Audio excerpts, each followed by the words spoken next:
देखिए, बागेश्वर सरकार जो है वो कई महीनों से लगातार चर्चा में बने हुए हैं। कभी हिंदू राष्ट्र की बात करते हैं, कभी धर्म परिवर्तन के जरिए गैर हिंदुओं पर बयान दे देते हैं, और इस बार उन्होंने साईं बाबा को लेकर कुछ ऐसा कहा है जिससे अब विवाद बढ़ गया है। बागेश्वर धाम के पीठाधीश्वर जबलपुर में एक कार्यक्रम कर रहे थे। उसी दौरान उन्होंने साईं बाबा को लेकर जब सवाल उनसे पूछा गया तो उस पर जवाब दिया, जिससे एक नई बहस छिड़ गई है। साईं बाबा को देवताओं का स्थान नहीं दिया है।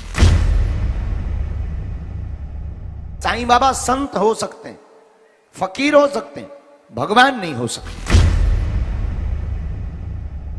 ऐसा बोलना भी बहुत लोग इसको कंट्रोवर्सी में ले लेंगे, पर ये बोलना भी बहुत जरूरी हमें लग रहा है। देखो भाई, गीदड़ की खाल पहनकर कोई शेर नहीं बन सकता। साईं भगवान नहीं है ऐसा हमारे शंकराचार्य कहते हैं, और उनके ऊपर आप क्वेश्चन उठा सकते हैं। शंकराचार्य को आधार बनाकर साईं पर बाबा बागेश्वर सरकार का ये वो विचार है जिससे विवाद ने विस्तार ले लिया। संत हैं, महापुरुष हैं, युग पुरुष हैं, कल्प पुरुष हैं, लेकिन भगवान नहीं। वो साईं बाबा जो करोड़ों हिंदुओं की आस्था के पर्याय हैं, जिनके लाखों मंदिर हैं, करोड़ों उपासक हैं, जिनके दर पर मत्था टेकने वालों की बेहिसाब भीड़ लगी रहती है, उनको लेकर धीरेन्द्र शास्त्री वो कह गए जिससे उन पर फिर से 100 सवाल खड़े हो रहे हैं। अब आपने कहा कि हिंदू धर्म से पूजा होती है, वैदिक धर्म से पूजा होती है, तो देखो भाई, ऐसा बोलना भी बहुत लोग इसको कंट्रोवर्सी में ले लेंगे, पर ये बोलना भी बहुत जरूरी हमें लग रहा है। देखो भाई, गीदड़ की खाल पहनकर कोई शेर नहीं बन सकता है। बागेश्वर धाम के पीठाधीश्वर जबलपुर में प्रवचन दे रहे थे। अपने अनुयायियों के बीच भक्तों के सवालों का जवाब दे रहे थे। तभी एक शख्स ने साईं बाबा को लेकर सवाल पूछा। इसे लेकर धीरेन्द्र शास्त्री ने पहले तो शंकराचार्य का नाम लिया और फिर साईं को लेकर विवादित बयान से पहले निजी आस्था वाला डिस्क्लेमर जारी कर दिया। और कोई भी संत, चाहे हमारे धर्म पंथ के हों, धर्म के हों, चाहे वो गोस्वामी तुलसीदास जी हों या सूरदास जी, तो अपनी निजी आस्थाओं पर हम बोल नहीं, आप लोगों की अपनी अपनी निजी आस्थाएं, किसी की आस्था को हम ठेस नहीं पहुंचा सकते। और इतना कह सकते, साईं बाबा संत हो सकते हैं, फकीर हो सकते हैं, भगवान नहीं हो सकते। साईं बाबा की श्रद्धा में निजी आस्था देखने वाले बाबा बागेश्वर सरकार ने कोई पहली दफा उनको लेकर ऐसी बात नहीं कही। इससे पहले भी वो सनातन परंपरा का नाम लेकर साईं बाबा पर कुछ ऐसा कह चुके हैं जिससे उनके श्रद्धालु आहत हुए। कोर्ट ने कहा है साईं बाबा सनातनी नहीं है, जी जी, हिंदू नहीं है, और agree। शंकराचार्य जी से माफी भी मांगी है। सर यही सुनना चाहता था मैं, बिल्कुल आपसे मैं खुश हुआ।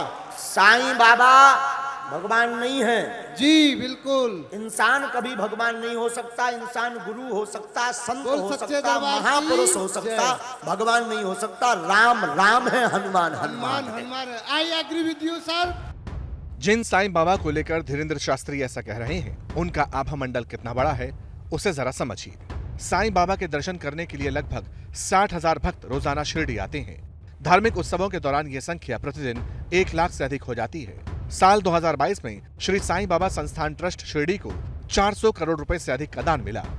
ये दान साईं बाबा को लेकर उनके भक्तों में अगाध आस्था का प्रतिबिंब है। उन साईं बाबा को लेकर जब बाबा बागेश्वर ने नया बयान दिया तो बवाल शुरू हो गया। हमारे साईं बाबा ने कभी ये नहीं कहा कि मैं भगवान हूँ, लेकिन उन्होंने अपने हयात में जो लोक कल्याण के काम किए और अपने आध्यात्मिक शक्ति से लोगों के जीवन में जो साक्षात्कार किया है, इसलिए उसके कारण हम जैसे लाखों करोड़ों साईं भक्तों ने ये माना कि साईं बाबा हमारे भगवान है। आपने भगवान कहकर कोई सर्टिफिकेट देने की जरूरत नहीं है। हमारे लिए हमारे साईं बाबा भगवान थे, भगवान है और भगवान रहेंगे। महाराष्ट्र में इसको लेकर सियासत भी शुरू हो गई है। बाबा बागेश्वर सरकार के जरिए बीजेपी सरकार पर सवाल खड़े किए जा रहे हैं। नाही, मी त्याच्या निंदा करतो कारण करोडो लोक त्यांचे फॉलोअर्स आहे। साईबाबांच्या बाबतीत हे बोलणं म्हणजे चुकीचं आहे। त्यांच्यावर तुरंत कारवाई करायला पाहिजे, मला असं वाटतं। असल में बागेश्वर धाम के बाबा को लेकर विवादों की शुरुआत भी महाराष्ट्र से हुई। उसके बाद से वो अक्सर अपने शब्दों को लेकर सवालों में रहते हैं। कुछ हफ्ते पहले उन्होंने धर्म परिवर्तन को लेकर कुछ यूं कहा था। 150 से 200 परिवार ऐसे लोग हैं जो सनातन धर्म छोड़कर मिशनरियों के चक्कर में लालच में पड़ गए थे, लेकिन इन्होंने गौरवान्वित होकर पुनः सनातन धर्म स्वीकार किया है। ये लोग वो हैं दमोह जिले के, तो आज सनातन धर्म का झंडा गड़ गया है दमोह में फिर से। लाखों रुपए इन लोगों के ऊपर खर्च किए हैं, लेकिन हम निवेदन करेंगे पूरे समाज से, इनको आप लोग सहयोग कीजिए, इनके साथ कदम में कदम मिलाकर चलिए। झूठ बोलकर इनको जरूर बहला दिया था कि तुम सनातन छोड़कर हमारे धर्म में आओ, रविवार में प्रार्थना करो, और बेचारे भोले भाले लोग पैसा के चक्कर में, संकट मिटाने के चक्कर में चले गए थे।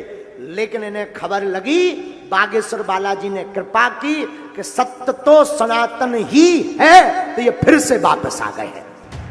घर वापसी की बात करने वाले बाबा बागेश्वर ने बार बार हिंदू राष्ट्र की स्वयं लिखित प्रस्तावना पढ़ी है। वैसे महाराज जी हमारे बहुत श्रेष्ठ, क्षमा करना अगर गलती हो जाए, आप मुस्कुरा के हमें आशीर्वाद दे दो। महाराज जी कह रहे थे कि भारत में जरूरत नहीं पाकिस्तान को हिंदू राष्ट्र बनाना। हम कहते हैं महाराज जी क्षमा करना, पाकिस्तान तो अपन चलकर बना ही लेंगे, कुंभल घर में जो 100 हरे झंडे लगे हैं उन्हें भगवान ने बनाना। इतना ही नहीं, प्रवचन में बोलते बोलते बागेश्वर धाम के पीठाधीश्वर ने कई दफा ऐसा बोल दिया जो विवादों की वजह बना। अपने पास तमंचा जरूर रखो, अपने पास भाला जरूर रखो। बहुत कट्टर बात है ये। अपने पास भाला रखो, हथियार रखो, मारने के लिए नहीं, रक्षा के लिए। मारना नहीं है, हाँ जरूरत लगे तो प्लीज, तुम्हें बाप की सौगंध है। अब एक बार फिर बागेश्वर सरकार फिर से साईं को लेकर सवालों में है। हालांकि जिस तरह धीरेंद्र शास्त्री ने कोई पहली बार विवादित बयान नहीं दिया, उसी तरह पहली बार साईं बाबा को लेकर भी सवाल नहीं उठे हैं। कभी उनकी जन्मस्थली तो कभी उनके धर्म को लेकर सवाल उठते रहे हैं। जैसे ही घड़ी का काटा दोपहर 2:30 पे आए, बबीता जी का दिल सास बहू साजिश के लिए मचल जाए। और ये है इनकी बहू, पूरे दिन ऑफिस की टेंशन हो जाए गॉन जब ये करें अपना फेवरेट शो फ्री टाइम पे ऑन। इनकी तरह आप भी देखिए अपना फेवरेट शो अपने टाइम पर और डाउनलोड कीजिए एबीपी लाइव ऐप अपने स्मार्ट टीवी पर।